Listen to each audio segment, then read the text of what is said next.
Hey people, CzarThwomp here, and welcome to episode 13 of the Greatest Attorney 2 Resolve. Last time, we completed the first investigation portion for this case, and went to court, and discovered that Van Zieks is prosecuting things, and he still is typical Van Zieks self. We all start cross-examining Soseki as well as Gregson, and I discovered that after doing a little bit of thinking, that basically, if we go in here and see just what the autopsy report is saying, basically, we can see that the time was at 1:30, which basically is, which is an inconsistency. So, without further ado, let's present this. Okay, my audio is just sounding so much better. I actually did try recording this episode once before, but basically what was happening was, apparently I didn't plug my headphones in right. I didn't plug in my headphones before I started up OBS, which caused the sound on my end to be out of sync in terms of just the game audio versus what's happening on the screen. So it was throwing me off for a bit with the text. I tried to record the episode. I tried my best, but basically, well, it was a losing battle in my favor because basically the text bloops would be just out of sync with the speed the text was actually going. So anyways, luckily things are actually properly synced now, so let's do this. The argument still stands, you say? I think not, Inspector. Come again? I think you'll find that you've overlooked a very significant chronological inconsistency here. What? What are you going on about? According to this report, the victim must have consumed the poison at around 1:30 in the morning. And yet, the defendant, Mr. Natsume, left the victim's room at 11. Ah! Yes, that's right. There's more than 2 hours of missing time there. In other words, if there was poison in the tea that Mr. Natsume brought to the victim's room, how could the victim have fallen ill to it 2.5 hours after the defendant left? Ah! Yes, love how Gregson and Soseki are becoming sprite twins. The defense's argument is entirely reasonable. How do you respond, Lord Van Zieks? And here comes the wine.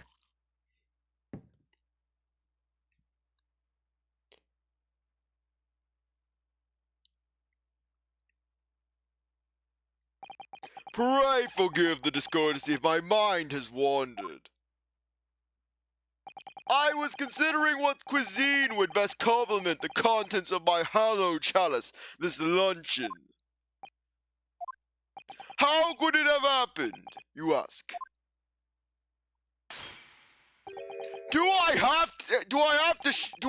do hate to shatter illusions, but my Nipponese friend appears to be chasing a phantom idea. A phantom? What was that? I was trying to say, I thought he was saying a phantom idea, but it's just phantom. Is it so hard to imagine that the victim drank his tea after the accused had left? For example, at the time stated in the medical report, yes, at around 1:30. Objection! Mr. Natsume brought the tea with him to drink together with his neighbor. And in Japan, there is a well-known saying, drink tea while it's hot. Objection! We're not in Japan, we are not in Nippon, my learned Nipponese friend. We are in the United Kingdom. We are in Great Britain. And here we drink our tea when we want to drink our tea. And in my country, there is an even more apt saying. There is nothing more refreshing than cold tea. The point is, if there was such a long gap, there may be other ways to explain how the victim came to be poisoned. Other possibilities. What sort of possibilities, counsel? Well, for example, CzarThwomp is getting a headache on his left side of his head. The man could have had another visitor. Another visitor? Who'd want to visit that place? That's a very bold assertion, my learned Nipponese friend, from someone who has nothing to substantiate it. Or the victim could have taken the poison of his own volition. You're suggesting this may have been a suicide, counsel? Objection! If it was a suicide, he did an awful job. Mr. Shamspeare has categorically denied suicide. The idea can and must be discounted. Objection! But he could be lying! What reason would you have to lie?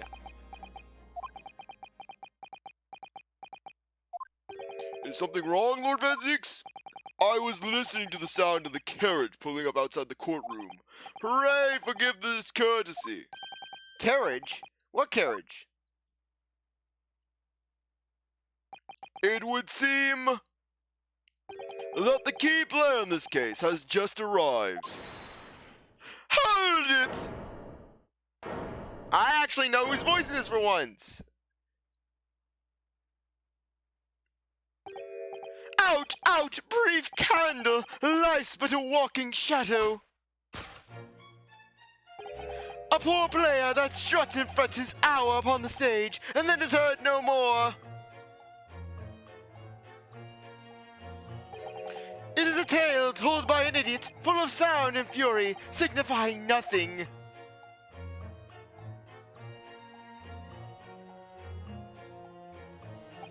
Who, sir, are you? William Shamspeare, my lord. Alas, 'twas I, undone by these bitter events. I am the victim. What? What's he doing here? If I had to suffer with him, so will you. That is my gift to you, my Nipponese friend. The prosecution seeks to call this gentleman to the stand. You're suffering. With this testimony, my learned friend's futile resistance will be utterly crushed. You're calling him as a witness? Very well, counsel. I grant your request with interest. I'm curious to discover what the court shall hear from the victim himself.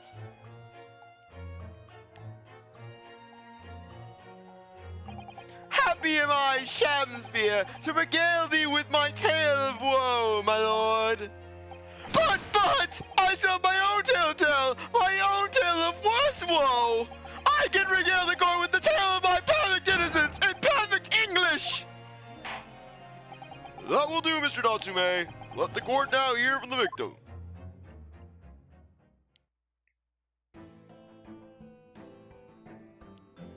Everyone's coming on stand. Alright, so that's Mr. Shamspeare. Well, who's that other man besides him? Yes, I think that we caught a glimpse of that man before. State your names and occupation for the court, please, witnesses.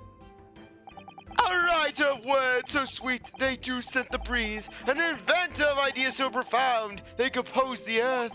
The unrivaled poet, the unmatched scribe, William Shakespeare. Were the great bard to recall to life anew, lo, what a magnificent man! Good fellows, I am he who ponders such a miracle, William Shamspeare. Oh, the name is Meterman. Adron B. Meterman. I work for the Altamont Gas Company, East End Branch Office. East Ride rules. Don't buy them from the West Side. Their gas is they use butane. I remember now. It was yesterday on Briar Road. Oh yes, she's right. It's him. Oh, what's this? What's that man doing over there? He looks like he's trying to see into Soseki-san's lodgings. Oh yeah, take it off. Is something wrong, Mr. Naruto? Excuse me, could we have a word?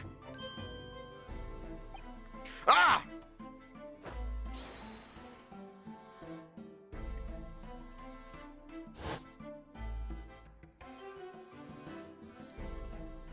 Yes, we spotted him outside Mr. Garadeb's house that morning. And he's a gas company employee? What does he have to do with this case? So, Mr. William Shamspeare, you are the victim in this miserable affair, correct? Oh heaven, oh hell, do you command me to remember? That sweet poison that did cross me and cross mine innocent lips. I supponied him for the trial, with his doctor's permission, naturally.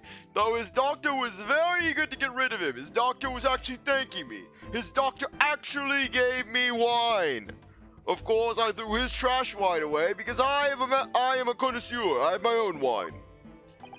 Hearing the testimony of the aggrieved will remove any room for doubt from the jurors' minds, I'm sure. Behold, you have only to rearrange the letters of my name to see that Misa Seraph, an angel indeed. Thus be I a noble of mind, sweet of nature, and verily honest of heart, as all heavenly angels are. Wasn't Lucifer an angel? Because there isn't a less contrived meaning in your name. No, not at all. The jurors seem to be very moved by this man, I'm afraid. They're actually taking the seraph anagram idea seriously. Thank you, witnesses, for your illuminating introductions. But my lord, what's the man next to Mr. Shamspeare doing here? The gas man, I mean. What, me? Well, now. Allow me to enlighten my learned friend. You recall, I presume, your earlier impertinence, when you suggested that the victim had another visitor to his room on the night in question. And moreover, that the victim is a compulsive liar. What? No, I didn't quite say that. This young chin stroker is here to controvert your wild claims conclusively. Okay, let me just check. Okay, I want to just check age. People, let's check the people. Okay, only 23. Looks older than that. Is that not so, Mr. Mutterman? Hang on, no, I'm just here. I hereby call for your formal testimony. I hereby call for your formal testimonies. You will tell the court as lucidly as possible what happened on the night in question. One may smile and be a villain. Yes, it doth pain me, but let the truth be spoken, the truth of that wintry night of my discontent.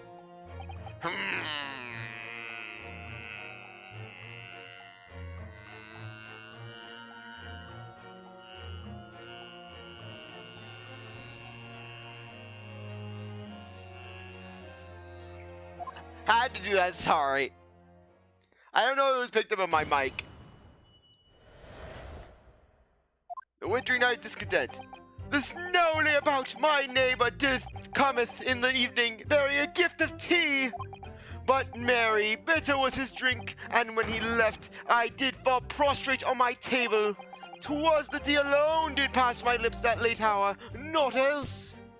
I was outside this bloke's window in the freezing cold all night, keeping an eye on his room. No one else visited the room but that short little round-backed Eastern fella. Wait, what'd you say? You were keeping an eye on Mr. Shamspeare's room all night? That's right. Of course, the bloke's window is all but blocked up, isn't it? But there's a little gap in the bricks where you can see into the room. So I spent the night trying to keep my teeth from chattering as I peered in through that. The question is, sir, why? Well now, that's because he's on my list.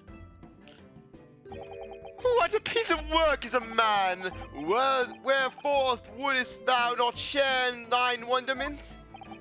What are you talking about? 'Tis buzzing busybody has not part in this play. I pray thee, pay him no heed. Make no more ado about his tedious words. What use would you say about me? I'm dressed as a bee. I am a proud member of the furry community. Calm yourself. This court is concerned with what happened on the night in question. Nothing more. You two can fight afterwards. Fight for my amusement as I sip wine. Indeed, that is so. And as the testimony we have just heard clearly reveals, there's no one other than the accused present at the time who could have carried out this crime.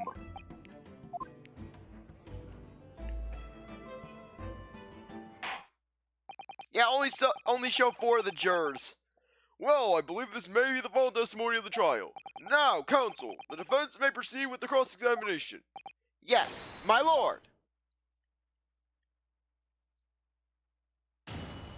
Let's do this.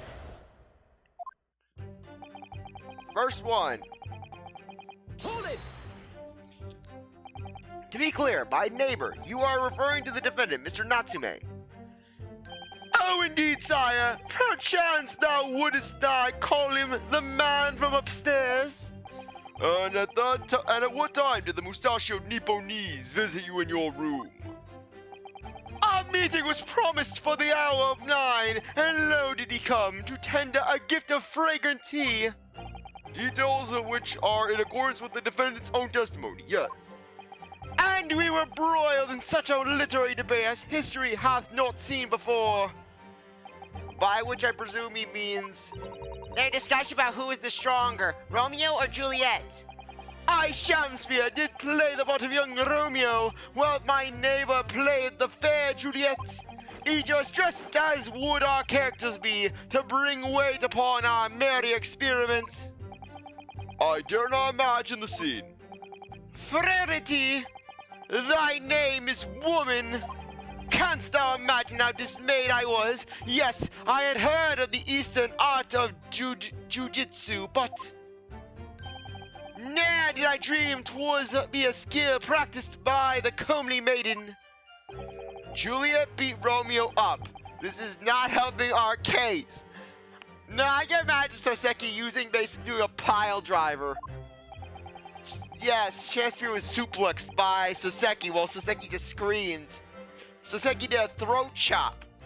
I believe the court has heard enough about your earth-shattering literary debate. Perhaps you could reiterate your statement about the tea that the accused brought to your room. My liege, I am thy servant. Gladly I would do thy bidding.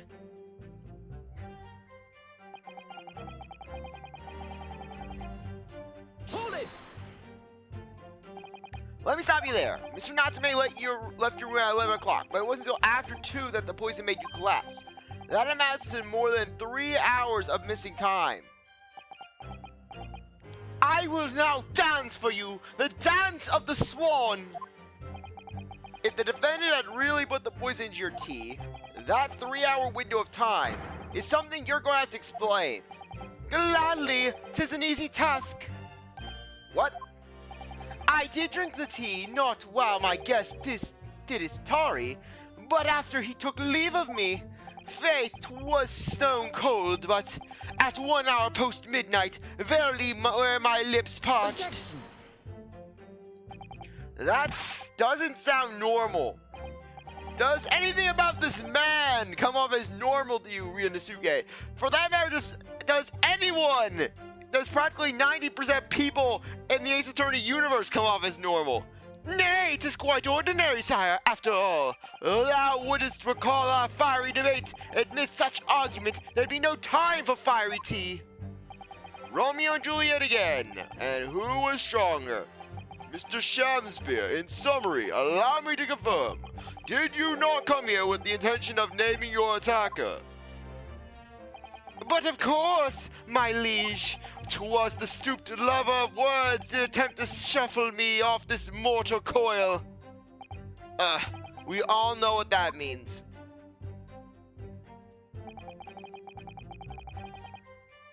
Okay. Yeah, I just want to verify because there's no tea stains in Natsume's tea, meaning that basically there was tea drinking. Hold it! So, you didn't have any kind of evening meal? Dinner, supper? Ha! Fie on luxury, fie on gluttony! To eat thrice daily is but a waste of time! Sorry? I wouldn't that my belly were full, no more oft than the sun doth rise! Well, most heroic eating habits, I must say. Night and day do I fill my hours with learned study of the great bard and playwright. Hence is it that there doth not in my chamber be then the costumes of mine art. That would appear to be the case. As even the rodent would... as even CzarThwomp would continue to flub my lines, acting as if I'm Samugi. That would appear to be the case, as even a rodent was found starved to death in your room. Now that I think of it, it's not just food that was conspicuously missing from the room, is it? I don't recall seeing a single play or script anywhere. For I have devoured them all. I have consumed the knowledge and made it part of my body. My body is 96% paper. You've eaten them? Ray Shields would be very proud of you, Shamspeare. Every word be within my skull. Didst thou imagine otherwise? Right, that wasn't misleading at all. Now, could you turn around, do you think? Which brings us to the conclusion that the only way the poison could have passed the victim's lips is in the tea.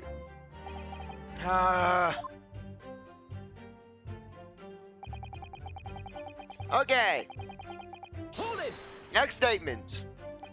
But the windows of that house have all been filled in. Frankly, Ryuunosuke, I think the more pressing question is why you would be lurking outside in the first place. Like some kind of stalker. A historical artifact of the now defunct window tax. Yeah, here's a drinking game for you. Take a shot every time Susato mentions the window tax. Yeah, you're right there. All bricked up horribly. But as it happens, there's a little part of the brickwork at the bottom corner that's been opened up. I was looking up through the gap. Yes, there were a few bricks loose, weren't there? And for some strange reason, a couple of bars of soap lined up on the ledge outside as well.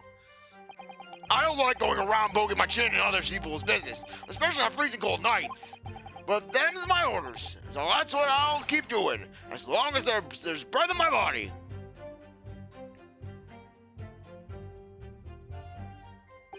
What's up with all the theatrics today?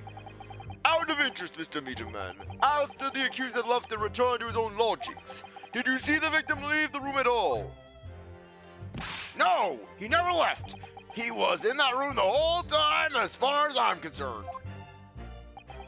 And we can therefore discount the possibility of suicide. How can you be sure of that? The police carried out a thorough investigation of the scene and found no receptacle for the poison. And since we know the victim didn't leave his room and didn't dispose of the poison's container himself, it's clear that this was no attempted suicide. Only the culprit could have removed the receptacle. Ah, yes. Lucidly explained, counsel. Thank you. It really was. You can't argue with the logic. Okay. Hold it! You say a short little round-backed Eastern fella. So you can't be sure it was the defendant then. Objection!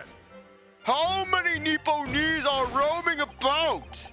How many other short little rounded-backed Nipponese with a mustache do you think there are in London? Well, of course, it's only a narrow gap and it was quite dark, so I didn't notice the mustache. But these showed up around 9, so I'm pretty sure of myself. And when the person all arrived, did he and Mr. Shamspeare drink tea together? Nah, sorry, I couldn't say. Why not? Because I couldn't see into the room all that well, could I?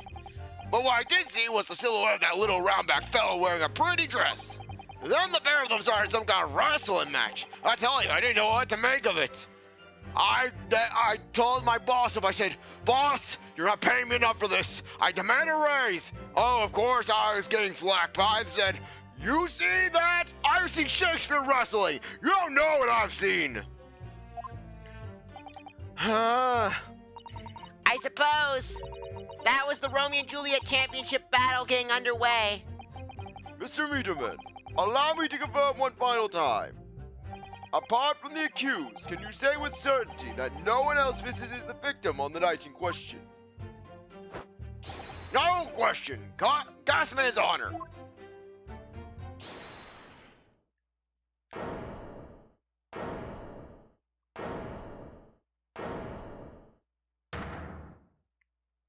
My lord! Goodness me, yes, Mr. Foreman? I've kept my mouth shut and listened up to now, but this has gone on long enough. Are you all with me? I'm not reading that.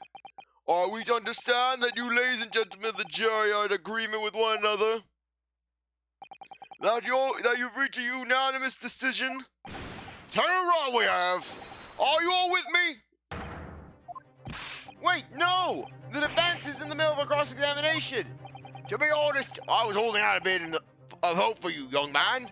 Especially after you identified those few hours that followed the accused leaving the victim's room. Yes, the 3 misleading hours as you put it. in the end, what difference do they make? None of it as far as I can see. And since that's now apparent, there's really no reason to delay our decision any longer. Like I was saying before, if I don't take 5 Bob home with me tonight, the missus will blow her top, and I'll be the next victim. What's that? Sorry, I didn't quite catch what you said. Very well. Let the court be apprised of your decisions. Ladies and gentlemen of the jury, you will state your leanings as to the defense's culpability. Guilty. Guilty. Guilty. Guilty. Guilty. Guilty. Okay, I was seeing an echo.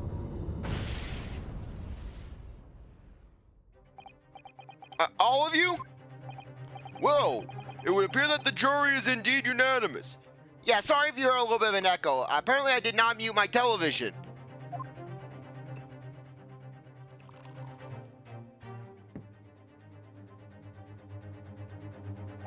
So, this time at least, it seems justice will be done. All's well that ends well, as they say. Finally! You jurors are finally seeing what is up with the world. I couldn't be happier, so I shall remain with my stoic look. This calls for a toast, I feel, as well as a song. Da da da da. Celebrate good times. Come on, I will. To the guilty being punished. Ah! Ah!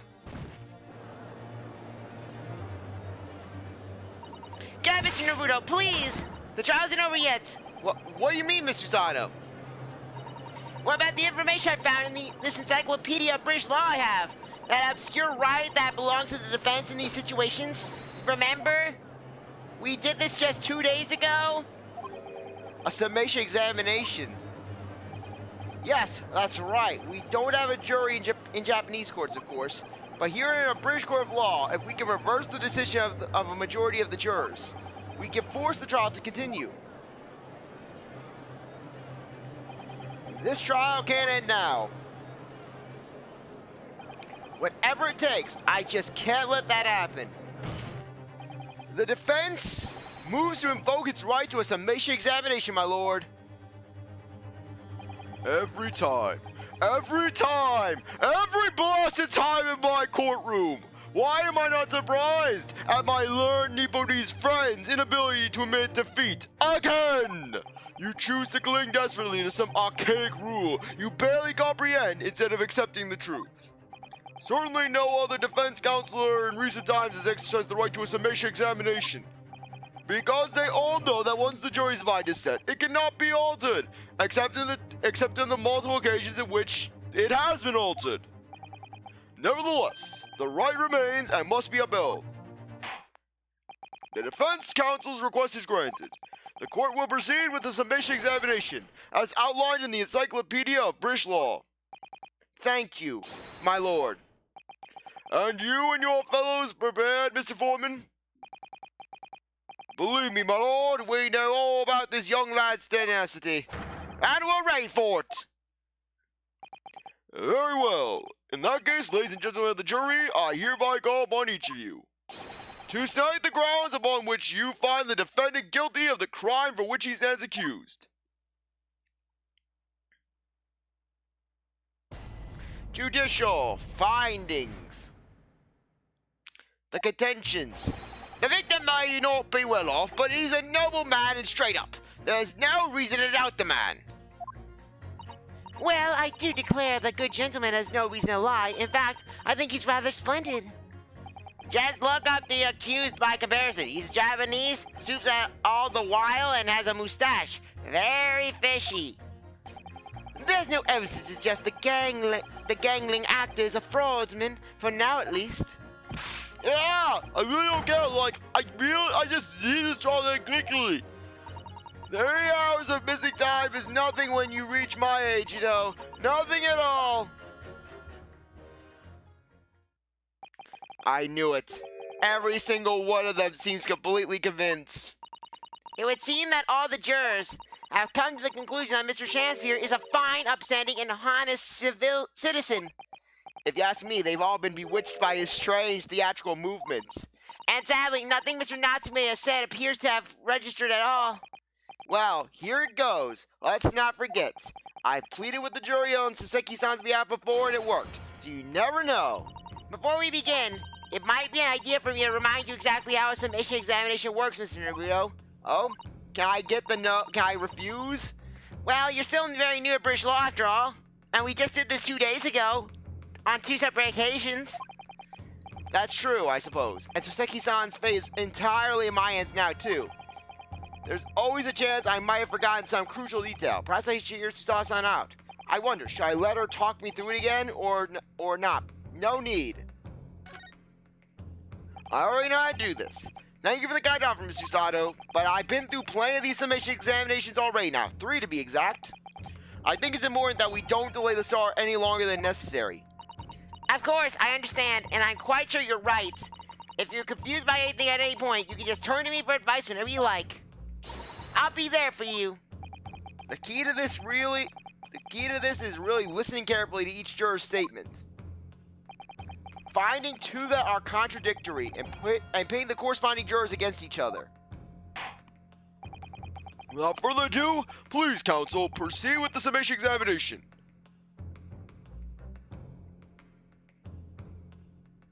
Yes, my lord. Okay, pretty much this is like a testimony. This is like a cross-examination, except you're more or less pitting jurors against each other. The defense's rebuttal. Okay. Okay, let me just check the things. Okay. Just look at the things. Ah. Okay, we'll just start pressing them. Okay, juror number 1. Let's do fair play. Hold it! Well, there are plenty of people in London who seem noble but poor. Couldn't some of them also be liars? I've no doubt about it. Like that shaky client of yours, for example. Absolutely not. Mr. Natsume is no liar. Look, the point is, the only thing that passed the victim's lips that night was the Japanese man's tea. When you take the gas mask this way into account as well, the truth couldn't be any clearer. Ah, well, that's alarmingly logical. But let me be frank here. I'm a gentleman with a gentleman's values. If it turns out that the old Shakespearean chum is a rotten liar, I'd gladly change my decision about the defendants. And I'm sure my fellow gentlemen on the jury would do the same. Isn't that right? Well, yes, perhaps. Though I don't see it happening. What's that? Elderly gent on the end here, you know. You'll have to speak up. Look, I really don't care about all this nonsense. I just need this trial to be over. How many gentlemen do we actually have on the jury, then? All right, sir. I may hold you to that. Don't forget what you said.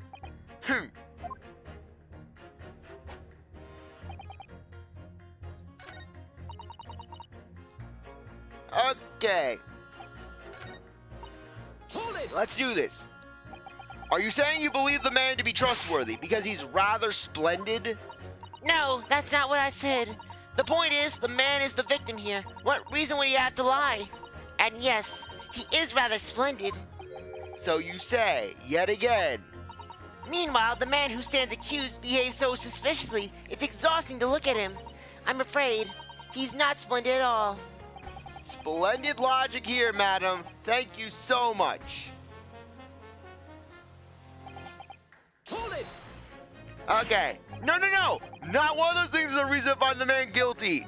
But he is fishy. There is no point dancing around that fact. He's Japanese, he has a mustache, and he stoops. You see, you arrive at the conclusion in just 3 steps. 3 steps. Like a waltz, in fact. 1, 2, 3. 1, 2, 3. 1, 2, 3. You know, the more I think about it, the more this trial seems like a dance. You seem to be several steps ahead of yourself, though. And you're on the wrong foot. No, there's nothing but circumstantial evidence here. There's no actual proof of the defendant's guilt. But the victim's version of events is backed up by what the big-chinned man next to him says, isn't it? 1, he saw the Japanese man there. 2, he saw no one else. And 3, he saw the Japanese man there. Oh! There's another 3 steps. All this really does seem more like a waltz, doesn't it? Right. And the prosecution will waltz its way of victory if I let you speak anymore. Okay. A fraudsman? What do you mean by that, madam?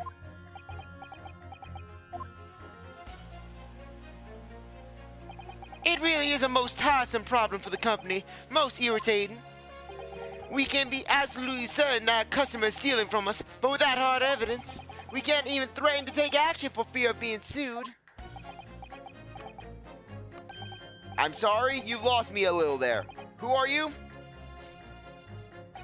I'm the wife of Augustus Altamont, owner of the Altamont Glass Company. Good gracious, Altamont gas, you say? Gas is the future of energy in this country and around the globe, but proper handling is essential. As I'm sure our employee from the East End branch office would be the first to agree. Absolutely, Lady Quinby. You gotta be used properly. Altamont gas is the best in the world, of course. Don't use the West Side gas. It has butane in it. It is a bastard gas.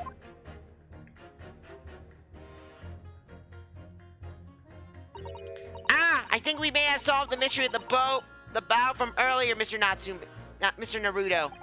Right, he bowed in deference to his employer's wife, did he?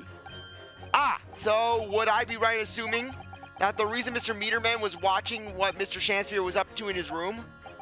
I'm afraid that there's no end to the lengths the population on the East End will go in order to steal our gas. So I really have no choice when the company identifies someone as a possible fraudsman. But to dispatch a worker to watch the suspect day and night, we're very thorough in our investigations. So you mean Mr. Shamspeare is... I wouldn't come out and say it in public, but you can finish that sentence with a grubby little gas thief. You have noticed the public gallery in here, have you? The eyes of man hath not heard, the ear of man hath not seen. Faith, wouldest thou wound me with thine words, were I to let them penetrate the skin. But seraphs hear not insults, only choirs of angels in song. We may not have evidence yet, but my workers don't stop buzzing around till they find it. And when they do, you'll find yourself blasted back to your angelic hearts in an Altamont gas explosion. We will break your kneecaps. I'll personally break them with my umbrella. So Mr. Shamspeare has been stealing gas. I wonder, juror number 4, if you wouldn't mind adding that information to your statement. My pleasure. Was it the bit about ripping that leaf apart you enjoyed?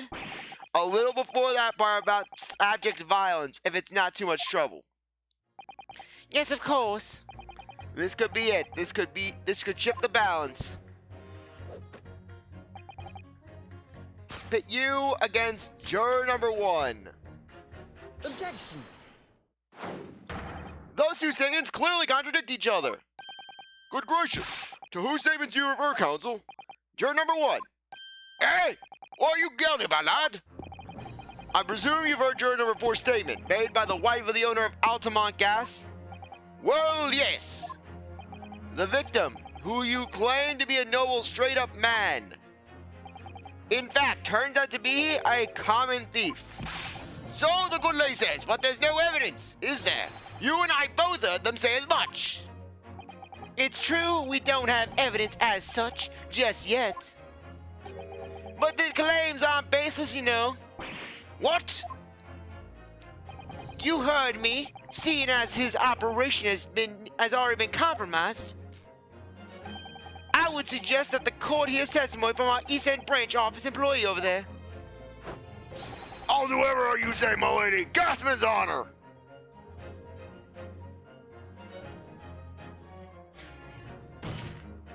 Juror number 1, you say you're a man of your word.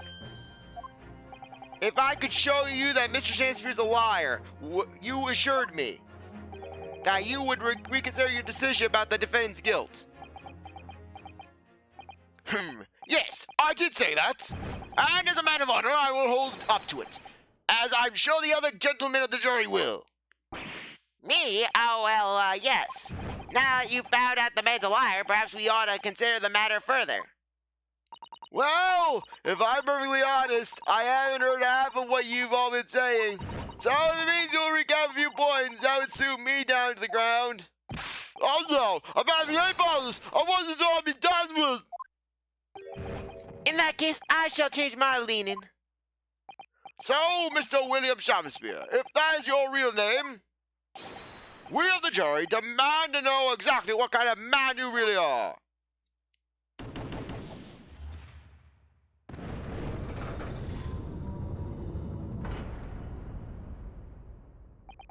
That's 4 jurors. 4 for not guilty. Yes, Mr. Naruto. Victory! Victory screech! Ah! Order, order! Well, this is quite extraordinary, I must say. As a result of the defense's summation examination, the jury's leaning has changed. Now only 2 jurors say guilty, while 4 say not guilty. I therefore declare this court to be in a state of disaccord. And order the trial to continue.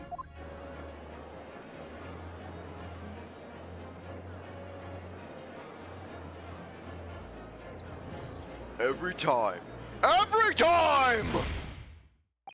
You have spoiled the bouquet, Mr. Shamspeare. Now I'm coming over there kicking your ass. Also, I take this bottle and do to you a Christoph does to Jacramaye. The ladies and gentlemen of the jury now find they are unable to trust you, the victim. But you gods will give us some faults to make us men. So God mended me, I do swear. This gas man speaketh that which concerns him most, naught but gas, naught but thin air. Aye, it burneth bright a while, but it has no substance, and it doth reek foul. Oi! What'd you say? You call my gas butane? Cause I will kick your ass. I will take this bag and I will beat your ass to kingdom come. My queen, let's kick his ass. Break his knees with your umbrella. Do I take it, Mr. Shamspeare, that you deny the allegations of gas thievery? Most heartily, my lord. Hast thou forgot? I am as a Sephiroth, an angel. Noble of mind, sweet of nature, and verily, honest of heart. Ah, you flowery-mouthed pompous beanpole! Just 'cause I haven't got the evidence yet! Mr. Shamspeare, if, in fact, you are not of noble mind, sweet of nature, or honest of heart, if you are a liar, then your testimony shall have no sway in this courtroom. It is my considered opinion that at the present time, no other possible culprit of this crime has been identified. All testimony heard by the court thus far heavily implicates the defendant. In short, it would not be unreasonable at this stage for me to rule on the case. Oh no! However, in light of the fact that the jury has expressed concern about the fidelity of the witness, I believe it would be inappropriate for this court not to pursue the point further. Objection! I assure you, my lord, that would be a waste of the court's time. The gas in this case are unrelated. Juror number 4. Yes? Didn't you say before that although you had no hard evidence to prove this man has been stealing gas, you have strong grounds for suspecting him? That's right, we do. Don't we, worker? Absolutely, Lady Quinby. Gas man's honor.